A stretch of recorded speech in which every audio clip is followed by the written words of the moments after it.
Alors, bonjour à tous et bienvenue à ce 5e épisode de l'Antichambre d'écho. Aujourd'hui, j'ai le grand plaisir de recevoir Régent Bergeron et Normand Baillargeon, qui sont tous deux philosophes, essayistes, commentateurs réguliers de l'actualité et passionnés d'éducation. Alors, messieurs, merci beaucoup d'avoir accepté l'invitation. Merci pour l'invitation. Merci. Et aujourd'hui, comme on a un programme assez chargé, je vous propose de faire une petite mise en contexte initiale de la raison principale pour laquelle je vous invite. Alors, ceux qui lisent attentivement l'actualité auront noté que le mot crise surgit de plus en plus. Donc, on parle de crise au pluriel et certains intellectuels avancent qu'il y aurait peut-être une crise sous-jacente, une crise de sens qui traverse nos sociétés occidentales, qui peut-être sous-tendrait toutes ces crises. Alors, je voudrais vous entendre par rapport à cette hypothèse-là, ainsi que peut-être replacer ça dans un cadre un peu plus large en vous proposant peut-être de retracer les transformations sociales profondes qui ont conduit nos sociétés dans cette crise-là, tout en spécifiant quelles en sont les causes majeures et peut-être comment on peut faire pour y faire face de manière constructive. Pardon. Bien, l'idée de crise, c'est pas nouveau, hein? Mm-hmm. Depuis 2000 ans, on pourrait dire que la société occidentale est en crise.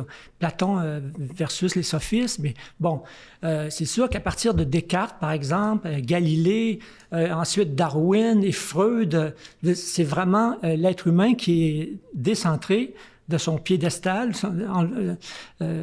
Et en plus, c'est les conceptions du monde mythique, cette idée d'un cosmos où tout est ordonné, harmonieux, c'est tout ça qui a foutu le camp, si on peut dire, avec le regard critique, là, bon, Descartes qui veut déconstruire la science, entre guillemets, Darwin qui finit par voir l'être humain comme le fruit de l'évolution, Freud qui critique le concept de raison en référence à l'inconscient. Donc, la crise existentielle ne date pas d'hier.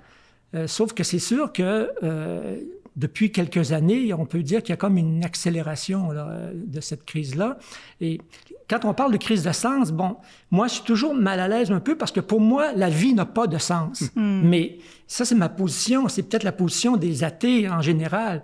Les croyants, pour eux, c'est ça qu'ils recherchent. Et ils sont souvent tentés de s'accrocher à des croyances, à des discours religieux, mythiques, pour se donner de l'espoir, pour se rendre la vie plus confortable, pour espérer qu'il y ait quelque chose après la mort. Mais bon, lorsqu'on est dans un contexte athée, qu'on affirme que la vie n'a pas de sens, il reste que ça revient à chacun de trouver ce sens-là, de le construire et d'être solidaire justement avec les autres. Bon, et je pourrais développer plus loin, mais on va revenir sur ces questions-là tantôt. Tout à fait, sûrement. Merci. Belle mise en perspective. Je tiens à dire qu'il y a des crises très profondes qui sont indéniables, qui touchent notre civilisation en ce moment. Le réchauffement climatique anthropique, la menace nucléaire, l'intelligence artificielle peut-être, dont on ne sait pas très bien sur quoi ça va aboutir. Mais il y a aussi des indices d'une crise nouvelle, quelque chose de nouveau qui se passe depuis peut-être une quinzaine d'années. C'est difficile à... Je vous donne des exemples. Des débats concernant le sexe et le genre. Des programmes comme Équité, Diversité, Inclusion qui sont fortement contestés, fortement débattus. Des questions relatives à l'immigration, des questions relatives à la laïcité, des questions relatives à la liberté d'expression et à la liberté académique. Une gauche est profondément divisée sur beaucoup de ces enjeux-là. La question du nationalisme qui devient très polémique, des censures, des remises en question de la science occidentale. Tout ça se fait en étant accompagné d'une très forte polarisation des débats, avec des insultes, des refus de dialoguer. Les gens sont facilement traités de fascistes, d'extrême droite, de nationalistes identitaires, de laïcards et ainsi de suite. Alors, il y a quelque chose d'assez profond qui se passe en ce moment. Je vais lancer une idée, mais je fais partie des gens qui pensent que ce à quoi on assiste, qu'on est en train de vivre, c'est une remise en question des idéaux des Lumières au nom de théories qu'on appelle postmodernes. Je pense que les philosophes, notamment français, des années 50, 60, 70, ont une grande part de responsabilité là-dessus. On pourrait faire la genèse de tout ça. Et on voit apparaître une forme de ce qu'on appelle en philosophie postmodernisme. Je peux élaborer un peu, si vous voulez, ces idées-là, mais ce qui se passe en ce moment, c'est véritablement, par exemple, le modernisme, la pensée moderne, croyait qu'il est possible de connaître le monde. et qu'il existe une vérité objective et que la science est probablement le meilleur moyen qu'on a pour l'atteindre. Pour ce faire, il faut absolument débattre des idées. C'est bon, ces choses-là étaient très importantes dans la pensée moderne. Aujourd'hui, on voit ça remis en question à des lieux complètement inattendus, y compris à l'université dans des départements de sciences. La pensée moderne faisait une grande place à la raison et croyait que l'individu était une valeur suprême, qui pouvait s'autodéterminer, n'était pas réductible à son groupe. Maintenant, on voit le contraire. Alors, toutes ces choses conjuguent vers une forme étonnante de pensée qui choque beaucoup de gens, comme moi, par exemple, qui me réclament ouvertement du siècle des Lumières en disant que quelque chose de spécial est en train de se passer. Il y a une forme de réduction du monde à des visions entre dominé et de dominant, comme si le monde se réduisait à ça. Et si l'individu disparaissait, l'idée de vérité disparaissait, le relativisme s'imposait partout. Et ça conduit à certaines des choses qu'on voit aujourd'hui.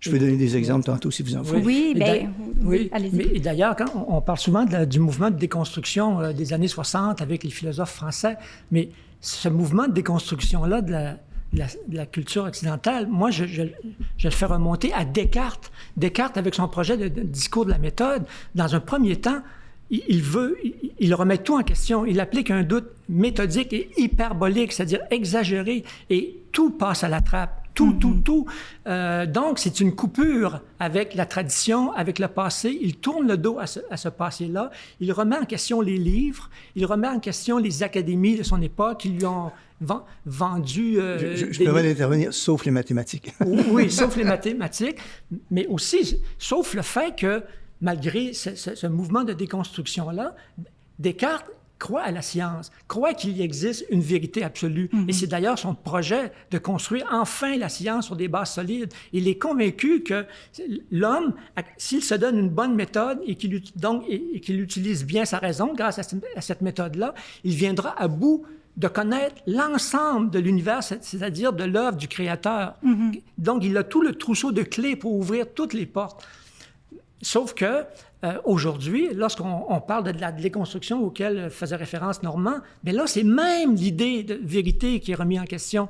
C'est comme si on poussait encore plus loin ce travail de déconstruction qu'a entrepris Descartes, mais comme étant une phase parmi d'autres, alors que maintenant, on voit ça comme un résultat final où tout devient relatif, où le ressenti se confond avec les opinions, la vérité, les faits.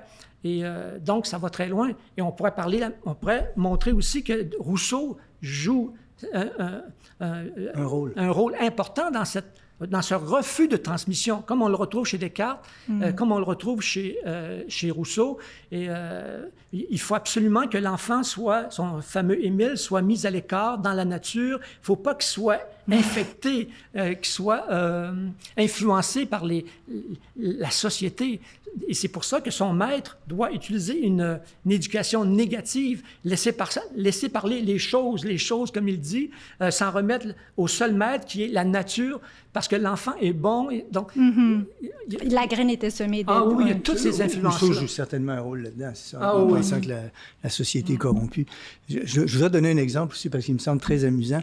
Je ne suis pas le seul, et on n'est pas les seuls à penser que le postmodernisme joue un rôle dans tout ça, puis qu'il a pénétré un bon nombre d'institutions, y compris d'enseignement, puis de financement des services publics, de la recherche.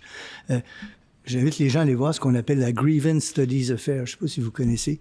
En 2017-2018, une féministe, Hélène Pluckrose, un mathématicien, James A. Lindsay, et un philosophe, Peter Boghossian, se sont dit, ces idées-là ont tellement pénétré le monde des idées, le monde universitaire, le monde de la recherche, que si nous écrivons des articles complètement délirants, en employant le langage confus que ces gens-là aiment et en arrivant à des conclusions qu'elles aiment aussi, nous allons pouvoir publier ces articles-là dans des revues académiques avec comité de lecture. Ils en ont rédigé 20.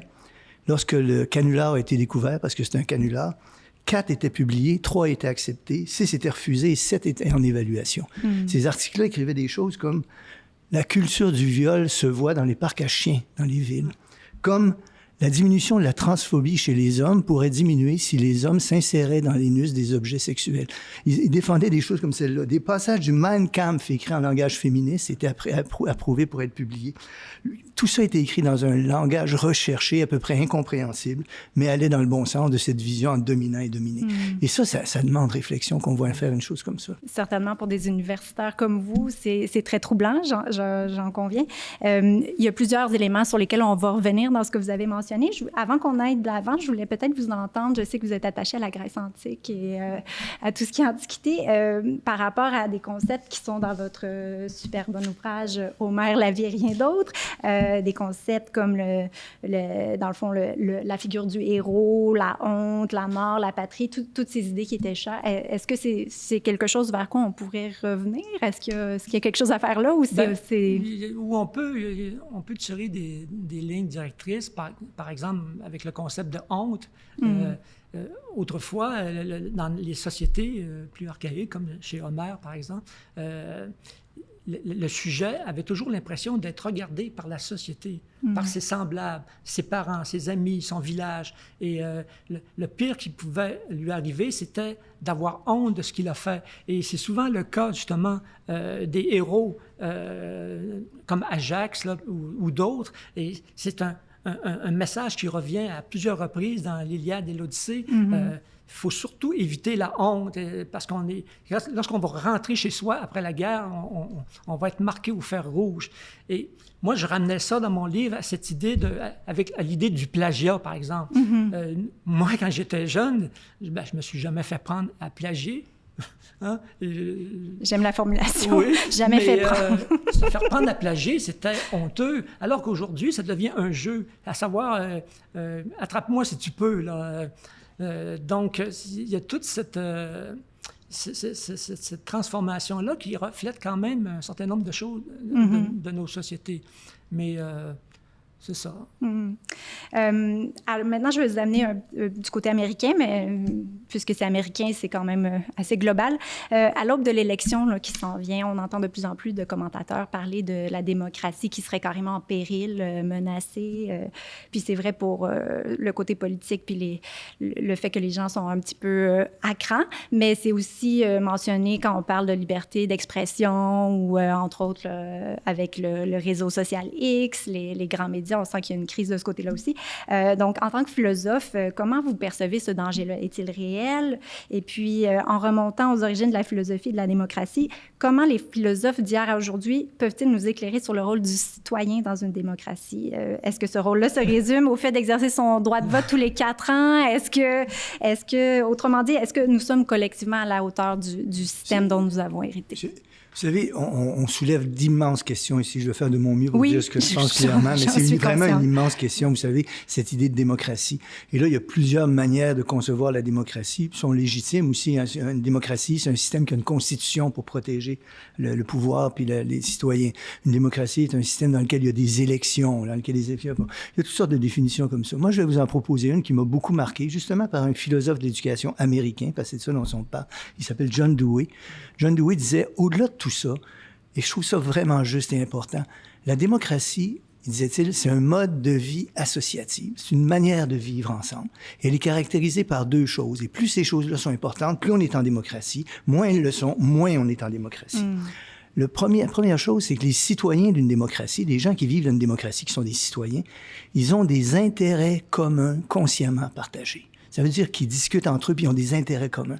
La deuxième, c'est qu'ils ont entre eux des relations nombreuses, riches et variées, consenties entre les individus puis les groupes qui composent cette société-là. Si on pense à ça avec la situation qu'on connaît aujourd'hui, qu'on connaît aux États-Unis, on se dit, il y a des croissances d'inégalités extraordinaires qui limitent ce que je viens de dire, qui limitent la possibilité de se rencontrer, la possibilité d'échanger, qui limitent les intérêts communs consciemment partagés. Le pouvoir des entreprises sur les gens devient de plus en plus grand, et ce pouvoir-là s'exerce à travers les institutions qui les réunissent, puis à travers les gouvernements qui souvent les servent. Ça menace la démocratie. Dans la démocratie américaine est née, c'est présent partout maintenant, j'ai fait une préface à ce livre-là, Propaganda, Edward Bernays, qui a inventé des firmes de relations publiques, se mettant au service des puissants, puis manipulant l'opinion publique. Ça aussi, c'est encore présent. Et vous voyez comment ça porte atteinte aux deux choses que nous disait Dewey, à savoir des relations, des intérêts communs. Ensuite, les médias. Ensuite, bon, toutes ces choses-là font en sorte que... Je ne suis pas en train de dire, et c'est important de réfléchir avec des nuances qui disparaissent aujourd'hui, je ne suis pas en train de dire qu'on vit dans un régime fasciste ou totalitaire, ça serait absurde. Mais la démocratie comme idéal auquel on doit tendre est menacée par ces choses-là, et les citoyens ont évidemment un rôle à jouer pour réagir à tout cela. Mais c'est ça.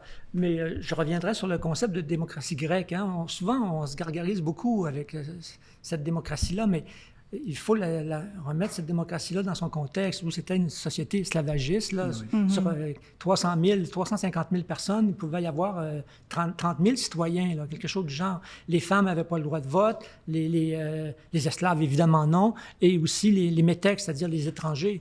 Et en plus, bon, la démocratie athénienne, par exemple, c'était un mélange. Hein. Il y avait le vote. Comme le premier stratège était voté pour 1 an à chaque année, Périclès a été réélu pendant 20 ans, je crois, mais il y avait aussi, on faisait jouer le hasard, parce que c'était important de briser justement là, cette volonté de certains de vouloir s'accrocher au pouvoir par leur verbe et leur puissance de convaincre. Donc, la boulée, par exemple, c'était des gens qui étaient choisis au hasard. Même chose avec les liés, les tribunaux. Donc, c'était une mécanique, mais qui s'appliquait dans un espace assez restreint. Puis, il y a des gens comme Jean-Jacques Rousseau, il s'est vraiment inspiré de la démocratie athénienne dans son contrat social. Mais le fait que la Révolution française, par exemple, qui se dit quand même influencée par Rousseau, n'ait pas retenu ce modèle-là, ça dit beaucoup. Même chose avec la Révolution américaine. On a des démocraties représentatives avec tout ce que ça comporte, là.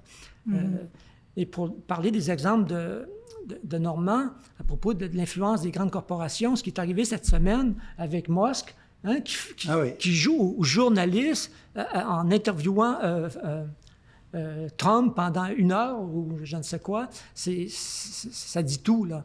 Et d'ailleurs, pour moi, Trump, là, j'avais écrit un texte dans les journaux lorsqu'il était au pouvoir. C'est vraiment le verre grossissant qui nous renvoie une image de nous-mêmes. C'est incroyable. Ce qui se passe aux États-Unis, c'est tellement fou, mais c'est quand même une réalité qui finit toujours par nous influencer. Et on le voit, là. Donc, il faut prendre ça au sérieux. Dewey, que je citais sur la démocratie, là, il me semble que c'est une réflexion intéressante. Dewey s'intéressait à l'éducation. Il a beaucoup parlé d'éducation. J'y reviendrai sur l'éducation. Mais au moment où il écrit ces choses-là, il dit que ce qu'il redoute, et il sent la montée en puissance des entreprises, ce qu'il redoute, c'est que un jour, la démocratie ne soit plus que l'ombre projetée sur la société par les grandes entreprises. Et il a vu quelque chose d'important. Si on revient du côté plus du Québec, dans un Québec là, qui n'échappe pas au postmodernisme et qui n'échappe pas ni à l'atomisation dont on a parlé brièvement ou au nihilisme, comment on peut préserver la cohésion sociale, la santé spirituelle? Quel rôle joue la laïcité, la religion et l'État dans cette dynamique, puisqu'il y a quand même les mouvements de sécularisation, auraient peut-être initié certains des problèmes. Puis là, je vais me référer un peu à votre livre que vous avez co-dirigé avec M. Daniel Barry. En fait, le livre atteste que c'est non seulement possible, mais une bonne chose, en fait, d'être heureux sans Dieu. Mais est-ce possible pour tout le monde? Est-ce possible pour la masse? Et est-ce souhaitable peut-être de se tourner vers, sans un retour au religieux, peut-être d'embrasser davantage notre héritage culturel, religieux ou mythologique? Donc, bref, c'est encore une fois une vaste question. Très vaste question. Je tiens à souligner, j'ai fait aussi un livre, parce que la question me passionnait il y a quelques années déjà, sur la laïcité, en invitant des gens qui avaient toutes sortes de positions, puis en leur demandant de débattre. Permettez-moi de dire d'abord que le concept de laïcité, il me semble aujourd'hui, est mal compris, mal interprété. La laïcité, là, ça vient de la gauche et de l'extrême gauche française en France au début du 20e siècle. Le créateur de ça, il s'appelle Ferdinand Buisson. C'est pas un hasard, c'est un monsieur qui occupait un poste très important, on dirait aujourd'hui ministre de l'Éducation en France. Il n'y avait pas ce titre-là, mais c'était ça, sur l'instruction publique. Il a publié un immense dictionnaire de l'éducation. Et ce monsieur-là a réuni autour de lui des gens de gauche, de toutes les tendances, pour faire la loi qu'on appelle la loi de 1905 sur la laïcité. C'est de là que vient le mot laïcité. Des historiens pensent que le mot laïcité a été inventé par un anarchiste. Alors, ça vous donne une idée comment aujourd'hui on s'est éloigné de ça lorsqu'on voit la gauche combattre la laïcité. Et la laïcité, correctement comprise, permet justement la liberté de conscience, permet aux gens de penser ce qu'ils veulent, interdit qu'on impose nos religions et surtout, attention à ça, faire une distinction entre votre vie personnelle, entre la vie publique et la vie civique. Et c'est dans la vie civique que l'idée de laïcité intervient pour dire certaines choses sont pas permises, pour protéger les citoyens. Alors ça, c'est intimement lié à une certaine idée de la citoyenneté, à une certaine idée de la liberté de conscience. Et ce que je vois en ce moment me désole profondément parce que le Québec devrait aller au bout de la démarche qu'il a faite et faire en sorte que la laïcité soit appliquée partout. Elle rend libre, elle permet la liberté de conscience et les débats qu'on a aujourd'hui, me semble-t-il, dénotent très souvent une méconnaissance de ce qu'est la liberté d'expression, de ce qu'est véritablement la laïcité. C'est profondément troublant. Il m'est arrivé souvent de débattre avec des gens de laïcité, de leur demander « Ferdinand, qui déjà? » Ils n'ont aucune idée. La loi de quelle année? Aucune idée, etc. Alors, il faut quand même discuter de ces choses-là calmement, mais rappeler ce que c'est. Et je pense que le Québec avait entrepris une démarche menant à la sécularisation et à la laïcité correctement comprise, et on devrait aller au bout de cette démarche-là. C'est ça. Sauf qu'au Québec et au Canada, c'est qu'on se retrouve face à deux modèles. Celui du Québec qui pousse la laïcité, alors que celui du Canada pousse le multiculturalisme avec la religion qui est un des premiers articles dans la Constitution. Donc, c'est vraiment difficile. Et les gouvernements jouent, surtout le fédéral, joue de ça. L'autre thème qui m'intéresse, c'est, je me rappelle, je pense que c'est dans Les Frères Karamazov, un personnage dit « Dieu est mort, donc tout est permis ». Comme si, parce qu'on cesse de croire en Dieu, tout d'un coup, on perd tous nos repères. Moi, il y a un auteur que j'aime beaucoup, France Deval, qui est mort, ça fait quelques mois déjà, qui a écrit « Le bonobo, Dieu et nous ». Il montre très bien en décortiquant les comportements sociaux des bonobos, mais aussi des chimpanzés, que l'être humain n'a pas attendu après la religion pour qu'il se comporte bien. Tous les concepts importants comme la solidarité, l'amour, l'entraide, l'empathie étaient déjà inscrits chez les animaux sociaux que sont les êtres humains et les grands primates. Donc, la religion, elle, arrive à la 12e heure, moins une, là, avec les grandes religions monothéistes, et là, tout d'un coup, elle traduit d'une façon conceptuelle ces grands sentiments, si on peut dire, qui sont déjà présents chez l'être humain. À travers des interdits, les péchés, les commandements, bon...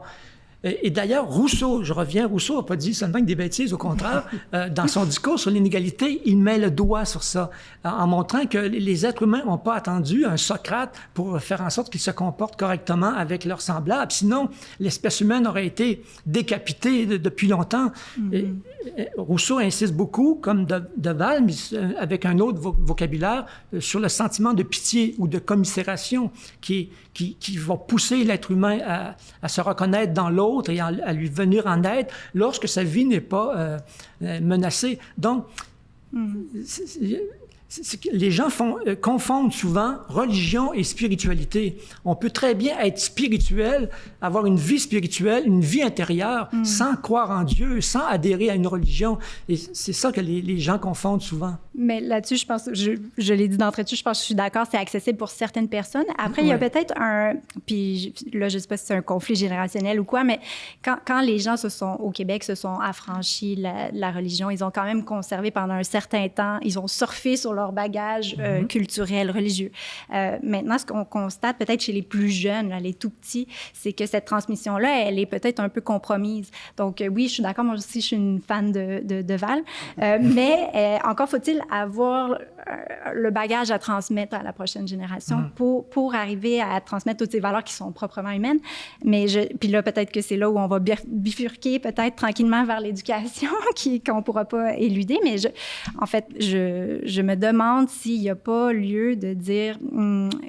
de renouer avec certains héritages culturels, religieux, sans retourner du côté religieux comme tel. Mais... On peut faire, et avec la laïcité, c'est tout à fait possible, une transmission neutre sur la religion, informée sur ce que sont les religions. Personnellement, vous le savez peut-être, je me suis pendant des années battu contre le cours éthique et culture religieuse. Je considérais que c'est correct de transmettre le contenu des religions, mais il faut le transmettre de manière neutre. Et je considérais, je pense, je ne me suis pas trompé, que ce cours-là faisait une présentation intéressée des religions, acritique, sans critique de ces religions, sans parler d'autres positions possibles relatives aux religions, l'athéisme, l'agnosticisme, etc., l'anticléricalisme. Et je pense que ça, c'était une erreur. Le nouveau cours que je souhaitais voir arriver, Culture et citoyenneté québécoise, semble avoir cette volonté-là. Et je pense qu'il revient, on y reviendra tantôt, vous avez tout à fait raison, mais qu'il revient à l'éducation, à l'école, de faire cette transmission-là. Et rien n'interdit, même surtout dans une perspective laïque, de présenter l'histoire correctement, de présenter ce qu'ont été les religions, les croyances, de permettre qu'on en fasse la critique. Je pense que tout ça est non seulement souhaitable, mais même nécessaire. On peut pas comprendre le Québec d'aujourd'hui, on peut pas comprendre les auteurs qu'on lit du Québec d'hier sans référer à ces contenus culturels-là que tout citoyen devrait maîtriser. Donc, vous attendez, là, j'imagine, ça va entrer en vigueur, là, le nouveau cours. On va se donner un peu de temps peut-être pour commenter, mais à ce jour, êtes-vous satisfait du programme à ce jour, je l'ai écrit, le programme me satisfait, mais j'ai beaucoup de mal avec la négation du sexe dans ce programme-là et la pénétration de la théorie du genre massivement dans le cours, dans ce volet sur l'éducation à la sexualité, qui, soit dit en passant, vient d'une philosophe postmoderne qui s'appelle Butler. Mais c'est ça, pour aller dans le sens de Normand, l'État, notre système d'éducation a été trop complaisant pendant des années à l'endroit de la religion et des religions, comme s'il fallait ménager tout le monde, alors que pourtant, les religions monothéistes, souvent, travaillent contre les valeurs fondamentales de notre société, là, l'égalité de l'homme et la femme, le respect des homosexuels, et bon, il y a plein de valeurs comme ça et qui sont attaqués, mais on fait comme si de rien n'était. Puis même chose avec le discours haineux. On a vu là, dernièrement que certains, au nom de Dieu, peuvent y aller d'un discours haineux, puis ils vont être protégés par la Constitution canadienne. Donc, il y a plein... Même chose avec les taxes municipales, les congrégations religieuses qui ont des édifices ne payent pas de taxes. Même chose avec le financement des écoles privées religieuses. Donc, la laïcité n'est pas allée au bout de son idée, si on peut dire. Et là-dessus, une chose me trouble, moi, personnellement, c'est de voir à quel point on est... Et puis encore une fois, moi, j'ai toujours eu les mêmes positions anarcho-syndicalistes depuis que j'ai 20 ans, mais je me désole vraiment de voir qu'aujourd'hui, une certaine partie de la gauche refuse de reconnaître les progrès qui ont été accomplis au nom des idéaux des Lumières. Par exemple, sur la question des femmes et de la laïcité, c'est indéniable, ça a été extrêmement important, la laïcité de ce point de vue-là. Mais on critique sans cesse la laïcité ici, sans jamais dire un mot sur le sort qui est fait aux femmes des sociétés musulmanes, où des millions d'entre elles sont mariées enfants, où certains n'ont pas le droit d'aller à l'école, n'ont pas le droit de sortir sans leur mari, n'ont pas le droit de sortir sans être voilés, ainsi de suite. Ça, on dit jamais un mot là-dessus, puis jamais on reconnaît les progrès qui ont été accomplis. Tout n'est pas parfait, il y a bien des choses à accomplir encore, mais ça me semble extrêmement désolant. Et rappeler que la laïcité a permis ça, ça m'apparaît important. Très intéressant. Je vais revenir un instant sur la liberté d'expression parce que je suis pas sûre qu'on est allé au bout. Donc, cette liberté d'expression, selon vous, est-ce une valeur fondamentale de nos sociétés? Mérite-t-elle d'être défendue? Est-elle en danger? Puis comment la protéger dans un monde de plus en plus polarisé? Je me permets de le dire. Oui. Hein. Moi, je pense être au Québec parmi les premiers qui ont senti un malaise là-dessus. J'ai publié en 2017 de mémoire un livre qui s'appelle « Liberté surveillée ». Et je me désolais de ce qu'on faisait à la liberté d'expression, à l'université notamment, la liberté d'expression au sein de l'université. Je me permets de rappeler aussi que le livre a été lu.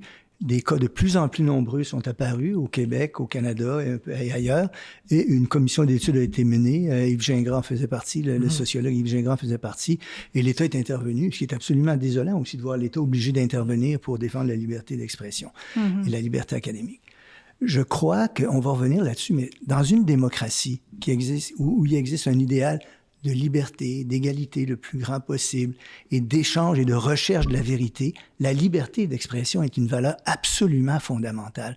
Je suis pas en train de dire que on peut tout dire n'importe quand et n'importe où. Tout le monde admet ça. On peut pas invoquer par exemple, il y a des limitations de lieux, de circonstances, de moments. Je peux pas, avec un microphone, me promener dans les résidences étudiantes à 2 heures du matin en disant que Brassens est le plus grand chanteur français de tous les temps. Ça se fait pas à cette heure-là. Mais vous voyez, malgré ces limitations-là, et là, les États varient selon ce qu'ils expriment comme mode de limitation, la liberté d'expression est de juger une valeur fondamentale. Et pour moi, surtout à l'université, il y a un argument avancé par John Stuart Mill dans son essai de la liberté que je trouve absolument nécessaire de connaître et comprendre et d'apprécier. Mill explique que tu ne sais même pas toi-même bien ce que tu penses vraiment si tu ne l'as jamais confronté avec quelqu'un qui pense le contraire de toi. Et réfléchissez-y 2 minutes, vous allez vous rendre compte, c'est absolument vrai, ça. Si tu n'as jamais l'occasion de confronter tes idées, tu t'enfonces dans ce que tu penses sans jamais avoir à justifier ce que tu penses. D'où l'importance de la liberté d'expression, mais encore une fois, pour la recherche de la vérité, sur des questions qui sont complexes, qui demandent de faire attention à la manière dont on discute, on est tous d'accord avec ça. Mais je sens de plus en plus dans les sociétés occidentales que la liberté d'expression et la liberté académique sont mises à mal et je trouve ça profondément déplorable parce qu'on devrait, on y reviendra tantôt, par l'éducation, former des citoyens qui sont capables d'exprimer leurs idées, d'en débattre sainement, sereinement, avec nuance, avec intelligence, avec politesse. Voilà. Tout à fait. Ben, quelque chose à ajouter? Ça va dans le même sens. Au-delà des discours haineux, la liberté d'expression devrait être totale, évidemment, toujours selon le contexte quand même, l'heure et bon. Ouais, mais même le droit au blasphème, on a vu en France, là, puis au Canada aussi, même parce que ça s'adresse à la religion, donc ça devient de plus en plus difficile. Mais, et sur les reculs, par exemple, souvent c'est bien intentionné hein, quand on veut restreindre les libertés. Donc, on le sait qu'on a perdu peut-être des aptitudes à... Vous parliez de débattre des idées, on y reviendra, tout ça. Mais c'est sûr qu'en virtuel, je pense que c'est plus facile de sombrer dans des façons malpolies ou irrespectueuses là, de débattre. Cela dit, avec ce qui se passe en Angleterre, qu'on voit poindre là, des arrestations pour des partages sur Facebook et tout, êtes-vous préoccupé par cette tendance-là? Je suis évidemment préoccupé, puis on y reviendra tout à l'heure. Il y a une nouvelle donne à propos de la liberté d'expression qui est mise en place par les médias sociaux, par la facilité de leur accès, etc., qui pose évidemment des questions tout à fait nouvelles, inédites, surtout que ce sont les grandes entreprises qui possèdent ces outils-là. Alors, il y a une réflexion à avoir là-dessus. Mais ça ne limite pas pour moi l'importance de la liberté d'expression. Et puis, une dernière chose, si vous me permettez, que j'aimerais dire aussi, c'est que ce qui accompagne ça aussi parfois, et c'est très troublant, et j'ai en tête des exemples, je ne nommerai personne, mais c'est que ça conduit parfois aussi à l'autocensure. Alors, il n'y a pas simplement le fait qu'on a du mal à débattre, mais c'est que soi-même, on s'interdit de débattre. Et on voit ça de plus en plus dans de nombreux milieux, des gens qui pensent que s'ils expriment ce qu'ils pensent véritablement, ça peut leur coûter cher sur le plan personnel, sur le plan de leur carrière et ainsi de suite, et qui n'osent plus parler. Et ça, c'est profondément troublant aussi, parce qu'on devrait avoir, surtout à l'université, un lieu dans lequel on peut débattre absolument de tout. Oui, parce que le premier dialogue commence en nous, finalement. Il faut confronter. Kant disait « aie le courage de te servir de ton propre entendement », mais ce mot « courage » là est difficile à assumer. Puis, il y a beaucoup de personnes qui restent silencieuses, même s'ils voient bien que ce sont des dérives là, qui mènent à la catastrophe, mais ces gens-là sont intimidés souvent par une petite clique, puis ils préfèrent garder le silence au lieu de rentrer dans ce débat-là qui est très, très polarisé et polarisant. Donc, cette liberté d'expression-là, ça touche aussi autant le théâtre, comme on a vu des exemples, les conférenciers, les bibliothèques, où on retire des livres, les titres qui sont changés, les passages qui sont retravaillés pour ne plus offenser. Et ça n'a pas de limite, là. Comme si les gens n'étaient pas en mesure de se confronter à des préjugés d'une autre époque.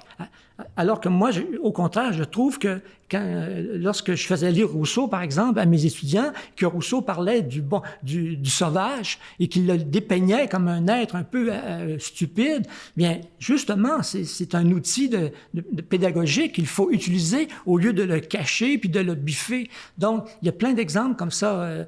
c'est ça, regarder l'histoire, regarder ce qui s'est fait par d'autres auteurs, c'est d'essayer de comprendre leur époque et de voir si nous, on n'aurait pas des préjugés semblables. Mais on préfère justement fermer les yeux, effacer, retravailler.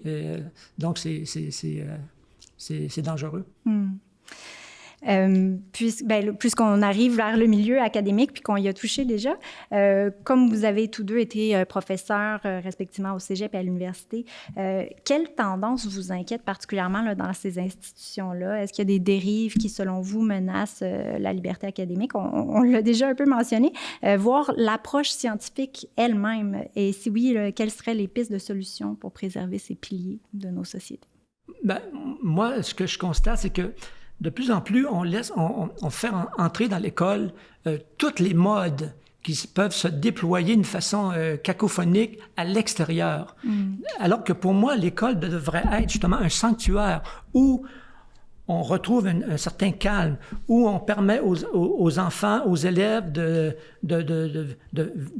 travailler en silence, où on leur permet de dialoguer calmement, où on leur permet d'apprendre les fondamentaux. Lire, écrire, acquérir un certain nombre de connaissances, développer l'esprit critique, oui, mais encore là, l'esprit critique ne se développe que sur un fond de culture, d'un capital de connaissances. Mais aujourd'hui, on demande à l'école de s'occuper de toutes sortes de tâches diverses et tout ça se fait au détriment justement des fondamentaux que je viens de nommer. Tu as presque mis en tes mots les idées d'Hannah Arendt qui sont là. Je vais les rappeler, si vous me permettez. Hannah Arendt, philosophe importante, elle pensait que les enfants naissent neufs dans un monde déjà vieux. Et que le rôle de l'école, c'est de leur faire connaître ce monde-là. Et c'est pour ça que l'éducation, pour elle, est une institution à part, parce qu'elle doit transmettre la culture et ainsi de suite. Et je la trahis pas en disant que si on veut absolument être très progressiste en éducation, on est condamné de réactionnaire. Il faut que l'éducation soit conservatrice parce qu'elle doit permettre à ces enfants-là de connaître le monde dans lequel ils arrivent pour leur permettre à leur tour d'y innover. Et là, ce que disait Régent est tout à fait juste. Si on prend pas le temps de leur transmettre ça, puis si on tend à les endoctriner à certaines idées à la mode, on court un risque de dénaturer l'éducation qui est extrêmement important. Mais j'aimerais venir à l'université aussi parce que c'est un sujet qui me préoccupe depuis longtemps. Et puis j'ai édité, moi, parce que ça m'intéressait, les idées de Chomsky sur l'université.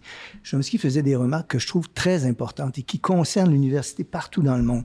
Il disait un des dangers qui guettent l'université, c'est qu'elle se transforme en organisation. Elle cherche d'être une institution. Il n'emploie pas ces mots-là, là. C'est les mots de Michel Freytag, le sociologue. Et que cette institution-là, qui devrait être dirigée par la recherche de la vérité, se fasse une organisation qui répond à l'immédiateté du monde et qui se soucie de rentabilité, qui apporte une approche client. Chomsky disait ça, c'est dangereux même pour la recherche universitaire parce qu'on la soumet à des intérêts financiers. Je me permets de donner des exemples qu'il disait. Il disait que la recherche au MIT, une des plus grandes universités au monde où il était en sciences, il me disait, c'est à peu près mot pour mot, la recherche au MIT était plus libre quand elle était financée par l'armée américaine que maintenant qu'elle est financée par l'entreprise.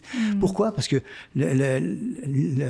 l'armée américaine finançait la recherche en disant que les résultats appartiennent à tout le monde, puis travailler sur ce que vous voulez. Aujourd'hui, les entreprises, dit-il, au MIT, souhaitent qu'on travaille sur des objets précis, qu'eux définissent, que les résultats de la recherche leur appartiennent, qu'ils décident ou non si on va les diffuser. Ça, c'est extrêmement dangereux. Et on voit poindre toutes sortes de choses comme ça.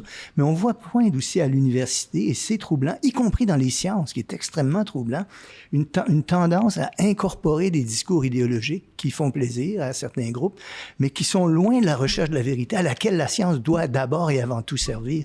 En ce moment, je suis en train de préparer un article là-dessus pour une revue, et les cas que je réunis sont absolument troublants. Hein. Je veux dire, en Australie, la pensée maori, la vision du monde maori est désormais enseignée à l'université d'un département de physique, ce qui est absolument troublant. J'ai rien contre la vision du monde maori. Je crois qu'on devrait l'enseigner en histoire, qu'on devrait en parler peut-être en science aussi, dire voilà comment les gens pensaient. Mais laisser croire que ça, c'est de la science, ou laisser croire, comme à l'université Concordia, que la conception de la lumière des Autochtones est un objet scientifique, c'est se leurrer. Et il y a un grand danger. Donc, il y a deux grands dangers que je désignerais. La commercialisation, l'approche client. Et le deuxième, c'est la soumission à certaines idéologies dominantes. Et je trouve ça extrêmement dangereux pour l'université. Il y a plein d'exemples comme ça où les universités doivent remplir des quotas pour avoir leur financement. Et je tiens à dire aussi sur la science qu'il y a C'est carrément hérité du siècle des Lumières, ça. L'idée qu'on peut atteindre la vérité, on doit s'efforcer de la chercher, on doit discuter librement. Et quand on adopte cette perspective-là, on va reconnaître sans mal qu'il y a des contributions à la science qui viennent de partout. Pensez aux mathématiques, moi, que j'aime beaucoup, passionnément, là. C'est pas vrai que les mathématiques, c'est une histoire d'hommes blancs occidentaux. Le mot algèbre, c'est un mot arabe. C'est des Arabes, des musulmans qui ont contribué à la naissance de ça. Le zéro, semble-t-il, c'est un Indien qui a inventé ça. Et puis, il y a toutes sortes de mathématiciens et de mathématiciennes de génie qui viennent de partout dans le monde. La seule chose, c'est que ce qu'ils recherchent, c'est la vérité en mathématiques. Ils cherchent pas à faire plaisir à des groupes, ils cherchent pas. Et ça devrait être la même chose dans tous les domaines. Et je pense que si on menace la liberté académique en cédant à des pressions commerciales ou en cédant à des pressions idéologiques, c'est la vérité, la recherche de la vérité qu'on met à mal. Et ça, c'est profondément troublant. J'aimerais revenir, vous avez parlé d'Hannah Arendt, puis au tout début, vous m'aviez dit que pour vous, il n'y avait pas de sens et qu'il fallait le construire. Donc, j'aimerais faire un parallèle peut-être avec une autre philosophe qui est Simone Weil et qui parle d'enracinement. Est-ce que la culture pourrait être une réponse à cette construction de sens là, qu'on a besoin d'entamer? Pour moi, c'est une évidence. Là, je reviens toujours sur ce thème-là. Il faut permettre aux jeunes, aux élèves, aux étudiants plus tard, d'avoir une perspective temporelle et spatiale, mais surtout temporelle. Faut qu'ils aient des repères. Et si on souhaite un jour qu'ils réussissent à trouver du sens dans leur existence, bien ça va être le terreau fertile sur lequel ils vont pouvoir puiser, s'accrocher, faire des racines, dans le fond. Mais souvent, on les prive de ce bagage-là, de ce terroir, si on peut dire. Donc, ça renvoie au thème de la transmission. Ça ne veut pas dire que tout ce qui est transmis doit être la vérité en soi, mais au moins, ça leur donne une perspective sur le passé, d'où ils viennent, bon, etc. Et c'est souvent ce qui est remis en question, c'est le concept de transmission.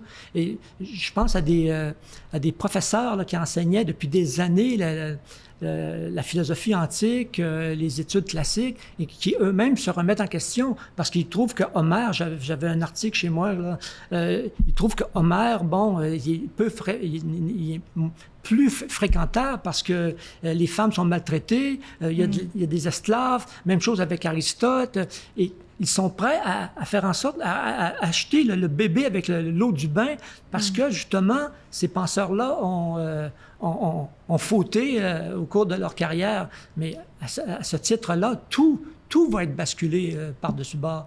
Mais ça n'a plus de limite là, à ce moment-là. Et puis, si on continue sur Simone Weil, j'aimerais, puisqu'elle a quand même été elle a donné une importance quand même capitale à l'attention dans son œuvre, j'aimerais vous amener sur ce thème, sur l'attention. Est-ce que on est en déficit d'attention collectif? Est-ce qu'il y a quelque chose qu'on doit faire de ce côté-là? Est-ce que c'est comme une pierre d'assise sans laquelle c'est difficile de construire, dans le fond, l'éducation? En éducation, à tout le... Vous connaissez probablement Jonathan Haidt, The Anxious Generation. Haidt, son livre va être traduit en français d'ailleurs récemment. Ce qu'il a accumulé comme preuve sur ce qu'il appelle la génération Z, ceux qui sont nés entre 95 et 97 à peu près, là, comme l'accroissement de l'anxiété, de l'angoisse, des suicides, de l'obésité et ainsi de suite, lorsqu'on conjugue à la fois les écrans et la surprotection paternelle, les parents hélicoptères, ce qui leur réunit comme information est très difficilement contestable. Donc, il s'est passé quelque chose, encore une fois, dans ces années-là. Je sais des recherches toutes récentes que je viens de lire, une recherche très crédible dans une revue sérieuse, là. Si à 3,5 à 4,5 ans, les enfants consomment des écrans, ça augmente la colère et la frustration de ces enfants-là. Et à 5 ans et demi, l'augmentation de la croissance des réseaux sociaux. C'est extrêmement intéressant et troublant. Ça va dans le sens de ce que Haidt dit. Une autre chose aussi, on a comparé, parce qu'il y a de plus en plus de recherches qui sont faites là-dessus, le fait de lire sur papier des livres ou de lire sur écran. Et quelqu'un a fait une recherche, une synthèse des recherches menées là-dessus. Et la lecture sur écran est plus superficielle et peut amener moins de compréhension. On a fait des recherches aussi récemment sur le fait de prendre ses notes au cégep et à l'université, soit à la main, soit sur écran. Et encore une fois, les notes écrites à la main donnent des meilleurs résultats et sont plus utiles pour étudier et pour mémoriser. Donc, oui, en ce moment, on vit une crise là-dessus sur l'attention, la capacité capacité de se concentrer. On comprend pourquoi, d'ailleurs, les écrans produisent cet effet-là. On est constamment sollicité. J'ai lu, permettez-moi de raconter ça, des recherches en ce moment qui portent sur la musique. Moi, je m'intéresse beaucoup à la musique. Et des gens pensent qu'il y a un certain déclin de la qualité de la production de la musique, des textes et de la musique aussi. Mais ça serait engendré aussi par la facilité technologique avec laquelle on la produit et la facilité avec laquelle on se débarrasse d'une chanson après 3 secondes. Et donc, il y a aussi là, sur ces développements du goût, des choses importantes qui se passent. Donc, il y a un travail à faire en éducation là-dessus qui me semble extrêmement important. Veil avait vu quelque chose qui me semble assez juste et important. Moi, ça fait 14 ans que je pointe du doigt ce phénomène-là. Mais ça fait Haidt, c'est pas le premier Twinge qui a écrit La génération Internet, Jane, là, en 2005, je pense, ou même chose avec Michel Desmurget, a repris il a compilé toutes ces statistiques, ces études-là, et sauf qu'il y a toujours quelqu'un qui se lève, qui dit, bon, les preuves sont pas assez suffisantes, il y a peut-être d'autres facteurs, mais non, la réalité nous saute en pleine face. Le problème de concentration qui nous affecte, même moi, même Normand, on n'a plus cette faculté de lire là, pendant des heures, comme lorsque j'étais à l'université, que je lisais Proust là, sur un banc de parc, là, on saute, notre attention, c'est l'attention du poisson rouge. Là, il y a quelqu'un qui a écrit un livre dans ce sens-là. Ça nous affecte tous et encore plus chez les enfants parce qu'eux n'ont pas eu le temps de construire justement cette attention, là, cette discipline qui demande du travail. Là. Donc, c'est un des gros problèmes. Là. Vous mentionnez que ça fait 14 ans que vous pointez dans cette direction. Commencez-vous à être découragé ou au contraire encouragé par la récente prise de conscience? Depuis 1 an, 2 ans, bon, là, enfin, on commence à parler de l'influence négative du téléphone dans les salles de cours et aussi dans l'école d'une façon générale et même le temps d'écran chez les enfants dans leur vie quotidienne. Là, au moins, on commence à voir un tournant. Mais sauf que les compagnies qui fabriquent ces outils-là sont tellement puissants qu'ils ont réussi à imposer les tablettes et tout le matériel informatique là, au gouvernement, aux directions d'école, à coût de millions. Matériel qui devient dépassé après 1 an ou 2. Donc, c'est difficile de se battre contre. Ce sont de fabuleuses et extrêmement efficaces machines à créer l'accoutumance et la dépendance. Oui. Ça, c'est hors de tout doute. Mais il y a des choses positives qui se passent. Vous l'avez souligné. Au Québec, l'année dernière, à la rentrée, ça va se faire. On va interdire le cellulaire en classe. C'est déjà une première chose importante. Et il y a une école, je la cite parce que ça m'a apparu intéressant de la trouver, l'école secondaire d'Oka, qui va interdire le cellulaire dans toute l'école. Oui. Et c'est ce que recommande Haidt. Et c'est une des recommandations Haidt, c'est d'interdire le cellulaire à l'école. De les mettre dans des pochettes fermées. Il y a des limitations, il est possible. Il y a des pochettes, je ne connais pas le nom, je ne me rappelle plus du nom, là, où on le dépose, puis après, peut être utilisé, on le dépose dans un casier, etc.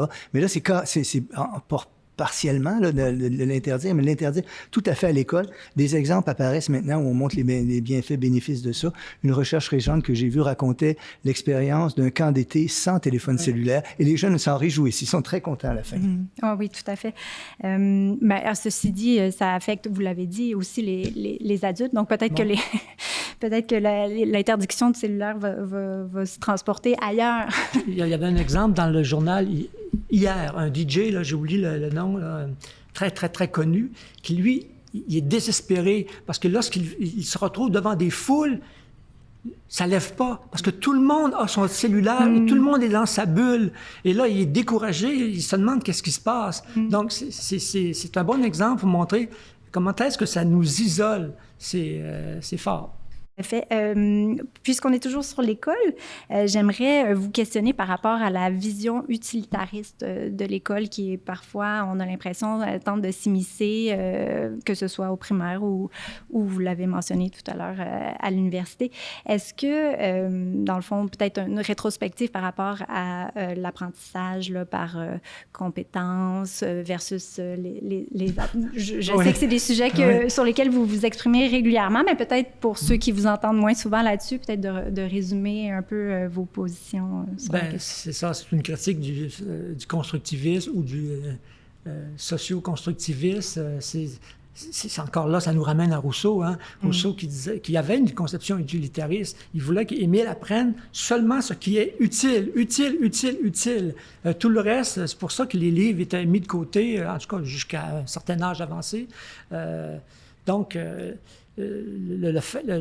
cette vision utilitariste qui découle du constructivisme, c'est le reflet d'un certain nombre de valeurs de la société, avec l'influence des grandes corporations où on voudrait que les étudiants apprennent ce qui va être profitable pour l'industrie ou pour combler des emplois, alors que, dans le fond, il faudrait que l'éducation serve à former l'être humain dans un premier temps.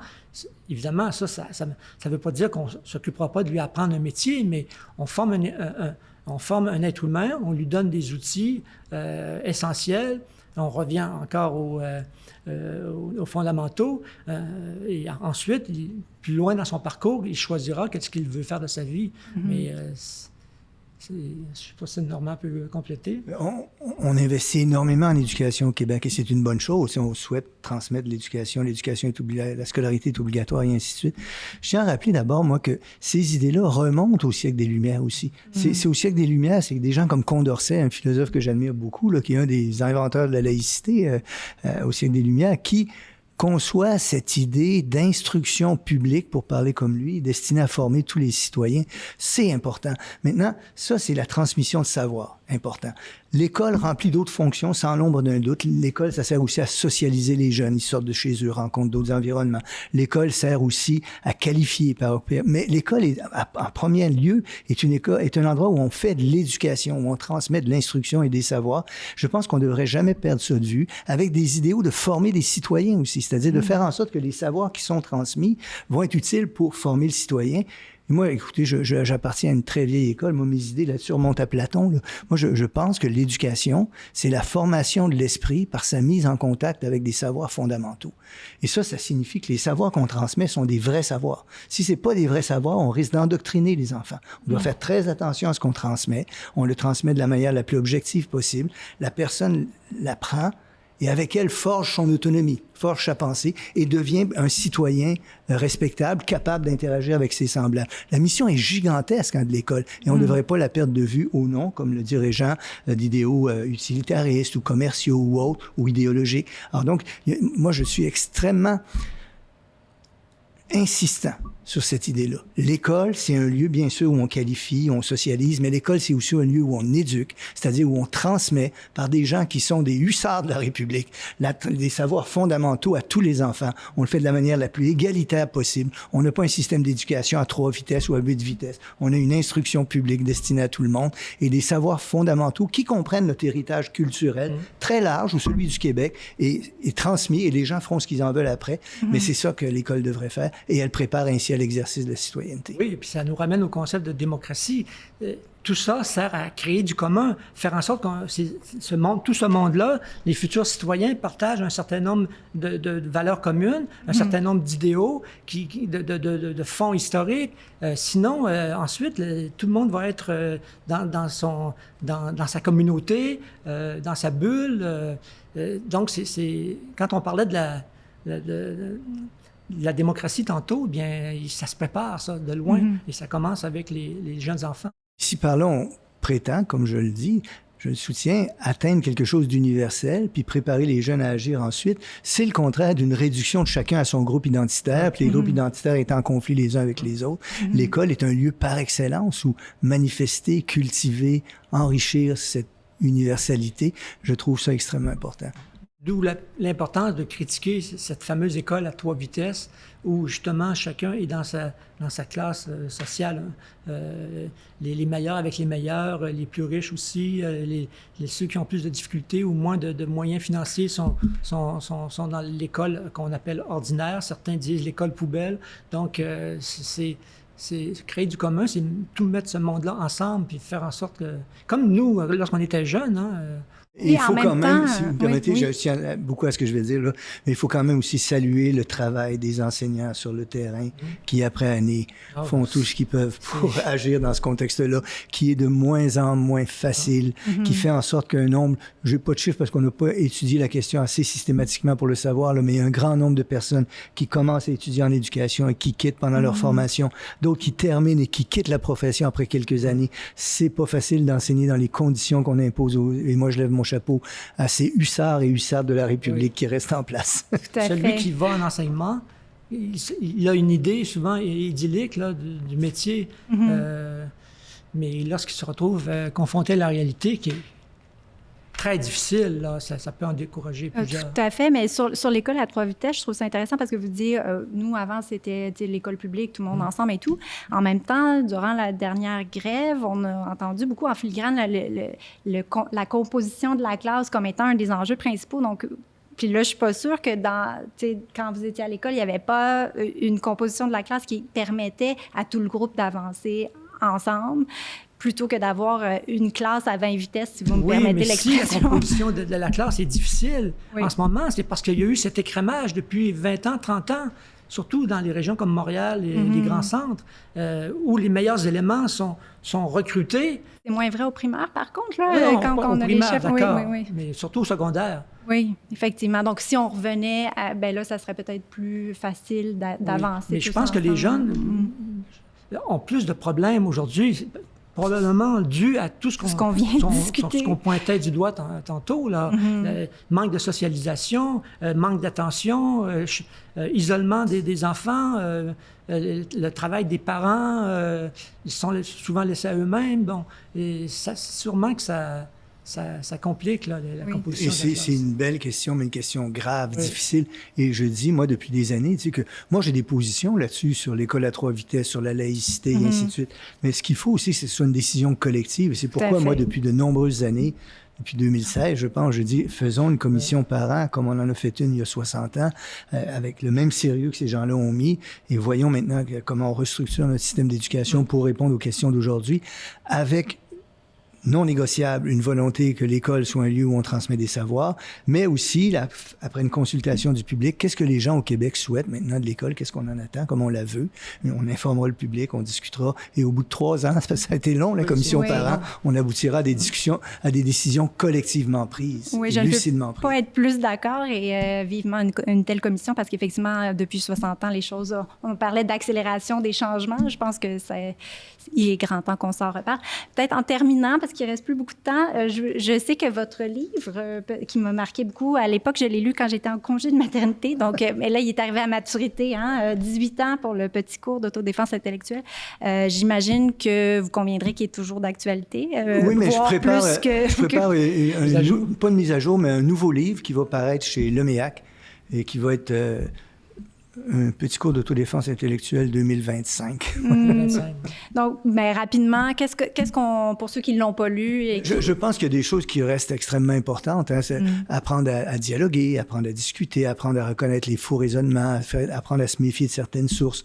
Avoir un bagage minimal de connaissances mathématiques m'apparaît aujourd'hui quelque chose d'extrêmement important. Alors, des choses comme celle-là me semblent importantes, mais quand j'ai travaillé, il est à peu près fini là, sur le nouveau livre, il y a des nouvelles donnes, notamment avec les médias sociaux dont on a parlé, avec l'amplification qu'ils font des biais cognitifs. Il faut connaître les biais cognitifs, puis il faut se rendre compte comment on peut être sujet à tout ça. Donc, j'ai essayé de faire quelque chose... en passant, je l'ai écrit avec ma fille, donc je suis assez content. C'est super. On va surveiller ça avec beaucoup d'attention. Alors, messieurs, merci beaucoup d'avoir accepté l'invitation. Ce fut un entretien fort plaisant. Merci. Merci.